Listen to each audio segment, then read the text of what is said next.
네, 17번 설명드리도록 하겠습니다. 사회가 존재하기 위한 최소한의 조건 중 하나는 사회적 가치의 배분에 대한 권위적 결정을 내릴 수 있는 메커니즘을 수립하는 것. 정확하게 이야기하면 권위적 결정을 내릴 수 있는 메커니즘을 수립하는 겁니다. 메커니즘을 수립하는 것. 다른 말로 하면 권위적 결정이 권위적 결정에만 머무는 것이 아니라 권위적 결정을 할 수 있는 권위를 가진 메커니즘, 제도, 시스템, 규칙, 법, 질서 이런 것들이 반드시 있어야 하지만이 그 사회가 어떻게 한다? 존재한다고요. 이게 여러분 저기 진짜 중요한 거예요. 조금 더 읽어보겠습니다. 권위적 메커니즘이 없으면 어떻게 돼요? 맨날 이전구투하면서 네가 잘했니 내가 잘했니 하면서 싸웁니다. 권위적 메커니즘이 있으면 거기에 의존하잖아. 예를 들어서 우리나라에서 박근혜 대통령이 탄핵을 당할 때 헌법재판소가 어떻게 했어요? 박근혜를 탄핵한다 라고 썼잖아. 왜 우리는 그 한마디에 그냥 따라가? 그 헌법재판소라고 하는 이런 시스템, 권위적 결정을 할 수 있는 메커니즘이 우리에게는 있기 때문에 많은 사람들이 그걸 따르는 겁니다. 내가 어떤 얘기를 하더라도 나의 말에는 권위가 없잖아. 내가 박근혜를 탄핵한다고 해서 그 권위가 생기는 게 아니잖아요. 근데 헌법재판소가 어떤 적당한 적법한 절차를 통해서 그런 결정을 내렸을 때는 권위가 생기잖아요. 그러니까 요 말의 뜻이 무엇인지를 잘 이해를 하셔야 됩니다. 그래서 권위라는 게요, 무조건 나쁜 것만은 아니야. 한 사회에서 권위가 없을 때 어떤 일이 벌어져요? 난리가 납니다. 여기에는 권위적이라는 것은 사회적 가치 배분에 의한 결정이 사회 구성원들에 의해 구속력이 있는 것으로서 인정되는 것을 가리킨다. 그래서 권위라고 하는 것을 어떻게 했어요? 이렇게 딱 개념 규정을 했죠. 즉 가치 배분에 관한 사회적 가치를 배분할 때 어떻게 한다고요? 결정이 사회 구성원들에게 구속력을 가져. 방금 제가 말씀드린 거 이해되죠? 헌법재판소가 박근혜 대통령을 탄핵할 때 탄핵한다라고 하니까 구속력을 지니잖아. 그죠? 그러한 권위가 없는 국가를 한번 생각해봐. 어떻게 되겠어요? 마피아가 지배하죠. 깡패가 지배하는 사회가 되는 거야. 권위적 결정의 메커니즘은 그래서 엄청나게 중요합니다. 18세기 후반 자유주의자들은 사회적 관계는 전체의 이름으로 이루어지는 개입이 없더라도 자동적으로 조절될 것이라고 낙관했다. 뭐에 보이지 않는 손에 의해서 자율적으로 조정될 것이다. 그러한 전망이 실현된 사회는 지금껏 존재하지 않았다. 그래서 제가 자유주의를 싫어해요. 자유주의는 뭐야? 알아서 각자에게 맡기자라는 거잖아. 그렇지 않아요? 자유주의가 우리나라에 들어온 것 중에 가장 많이 퍼진 데가 어딘지 아세요? 교육이에요. 교육에 있어서 자유주의. 애들이 알아서 잘하도록 해. 그죠? 자율학습. 뭐 그러면서 또 뭐 하죠? 대학 가면은 팀 발표. 그리고 교수는 앉아서 이러고 있어요. 가만히. 이게 자유주의 교육이에요. 자유주의 교육의 핵심이 뭔지 아세요?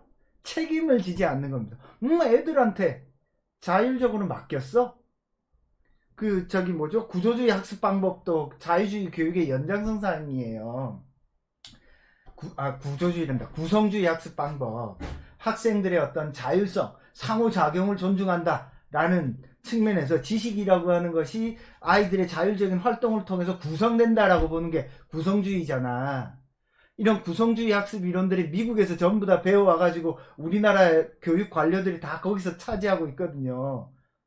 제가 이거 다 뜯어 고쳐야 된다고 봐요. 자유주의는 겉으로 보면 쿨하죠. 멋있어. 뭔가 있어 보여. 자유로울 것 같아. 그 밑바탕에는 뭐예요? 내가 네 일에 신경 안 쓸 테니까 네 마음대로 해.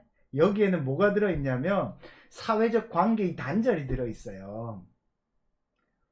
내가 어떤 사람과 상관하지 않고 그냥 쿨하게 나 혼자 멋있게 지내겠다. 이 자유주의는 기본적으로 뭘 가지고 오냐? 책임의 회피를 가져와요. 오, 책임의 회피를 가져오고 쿨한 척하며 사회적 단절을 이끌죠. 한쪽 구석에서 외로움과 고독감을 느낍니다. 이 자유주의의 문제예요. 자유주의가 겉으로는 멋있어 보이는데요. 실제로 이 자유주의는 어떤 생산적인 역할을 하지 않습니다. 여튼 뭐 그런 이야기는 다음에 또 기회가 되면 한 번 더 하고요. 조금 더 보겠습니다. 그러한 전망이 실현된 사회는 지금껏 존재하지 않았다. 물론 자유주의자들의 견해가 완전히 틀린 것은 아니라고 할 수 있다. 모든 사회에서 구성원들이 가치 있다고 생각하는 것들을 각자 얼마나 차지할 것인가를 두고 발생하는 이견과 갈등의 해결이 일정 부분 사적 영역에서 이루어지기도 한다. 그러나 사회의 규모와 복잡성이 규모가 커질수록 사적인 타협에 의한 해결의 여지는 작아진다. 그래서 이 사람은 사회적 규모나 복잡성이 커질수록 이런 자유주의에 의한 해결책이 점점 힘들어진다라고 보는 겁니다. 여기까지. 설령 아무리 작고 단순한 사회일지라도 사회적 가치에 대한 분쟁을 해결하기 위해서는 누군가가 권위를 가지고 사회의 이름으로 개입하지 않을 수밖에 없다. 그러니까 자유주의자들은 야 알아서 하게 놔둬 라고 하면서 어때요? 쿨하다는 명명하에, 자유라는 명명하에 그 어떤 책임도 전적으로 누구에게 개인에게 돌려버리는 무책임함의 어떤 질서를 자유주의는 용인할 위험성이 있습니다. 그러다 보니까 대학생들이 대학에 가서 배우는 게 하나도 없다라고 하잖아요. 교육에 있어서 이 자유주의는 어찌됐건 빨리 뜯어고쳐야 돼요. 저는 제가 자꾸 설명하는데 이런 얘기 하면 안 되는데 하여튼 그건 그렇고요. 자, 설명합시다. 그래서 사회는 끊임없는 투쟁에 시달릴 것이고 구성원들 사이에 질서 있는 상호작용이 사라져 버릴 것임이 명명하다. 결국에는 이 권위가 없어지면 어떻게 돼요? 끊임없는 투쟁, 질서 이런 것들이 사라질 위험성이 있는 겁니다. 그래서 사회가 커질수록 사적인 타협이 작아질 여지가 작아지기 때문에 권위가 필요하고 이게 없어지면은 해결 방법이 강구되지 않고 그죠? 끊임없는 투쟁에 시달릴 것이고 그죠? 사이에 질서 있는 상호작용은 없어질 거야. 따라서 어떤 권위적 결정을 가지고 있는 메커니즘이 필요하다라고 주장을 하는 글입니다.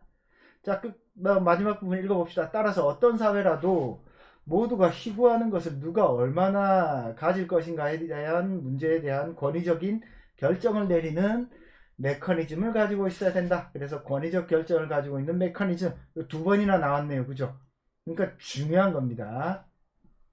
이런 권위적 결정의 메커니즘이 사회 구성원들 사이의 정당성을 확보해야 함은 두말할 나위가 없다. 권위적 결정이 정당성을 확보하지 못하면 뭐가 돼요?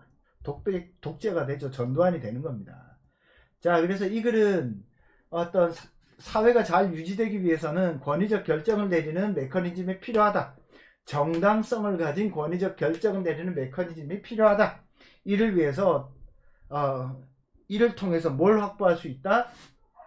사회적 갈등을 해결할 수 있고 상호작용이 긍정적으로 이루어지면 끊임없는 투쟁을 제어할 수 있게 되는 거죠. 이런 맥락의 말이 어떤 요약이 되면 되겠습니다. 저는 그래서 여튼 자유주의의 근원은 물론 소유권으로부터 오죠. 로크가 말한 왜 인간이 가지고 있는 노동을 통해서